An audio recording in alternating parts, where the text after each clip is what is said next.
अभी सब्सक्राइब करें हमारे YouTube चैनल ईश्वर टीवी को और देखिए वीडियोस सबसे पहले। परीक्षित महाराज कहते हैं कि भगवान, मैंने सुना है कि अनेक वर्षों तक ऋषि मुनि तपस्या करके चले गए, उनका मोक्ष नहीं हुआ भगवान। लेकिन क्या इन 7 दिनों में श्रीमद् भागवत सुनने से मेरा मोक्ष हो जाएगा? मेरे मन में एक यही प्रश्न है, यही चिंता का विषय है। इतने वर्षों तक, हजारों वर्षों तक ऋषि मुनियों ने तपस्या की, उनका मोक्ष नहीं हुआ, दोबारा जन्म लेना पड़ा। भगवान, इन 7 दिनों में क्या मेरा मोक्ष हो जाएगा भागवत सुनने से? मैं यही जानना चाहता हूं। तो उन्होंने कहा कि राजा, मैं तुम्हें एक छोटा सा प्रसंग सुनाता कि एक समय की बात है, खड़ंग राजा हुए सूर्य वंश में,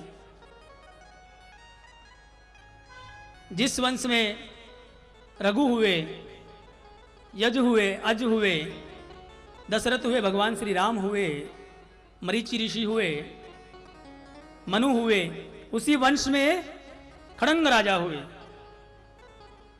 और खड़ंग राजा युद्ध करने गए दैत्यों के साथ। युद्ध हुआ, उस युद्ध में पराजय हो रही थी, देवता भी शामिल थे।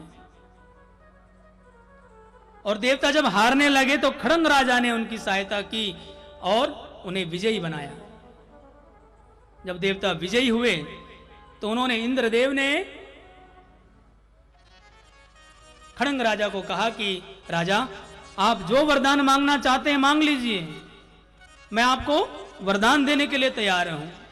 राजा ने कहा कि महाराज, मैंने अपना जीवन व्यतीत कर दिया राजपाठ में, वैभव में, अब मैं ये जानना चाहता हूं कि मेरे जीवन शेष कितना बचा है, उसके बाद मैं वरदान मांगना चाहता हूं।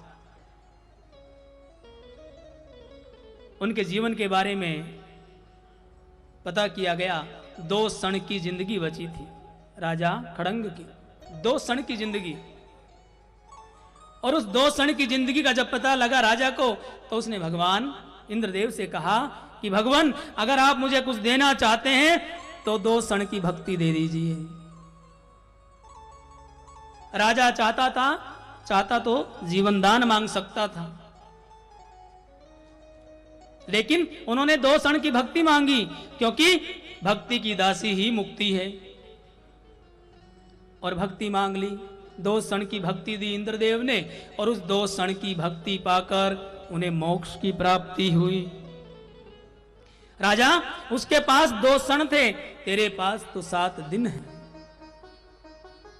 और इन 7 दिनों में आप प्रतिदिन श्रद्धा से, भाव से, भक्ति का भाव रखकर ध्यान से श्रीमद् भागवत का रसपान करो, तो आपका कल्याण होगा, आपका मोक्ष होगा।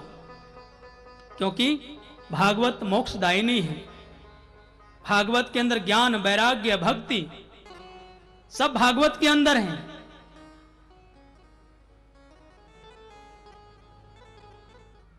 इसीलिए भागवत में ध्यान दीजिए, भागवत का श्रवण कीजिए। यही परीक्षित महाराज को श्री सुखदेव जी महाराज समझा रहे हैं। बोलिए हरे कृष्णा।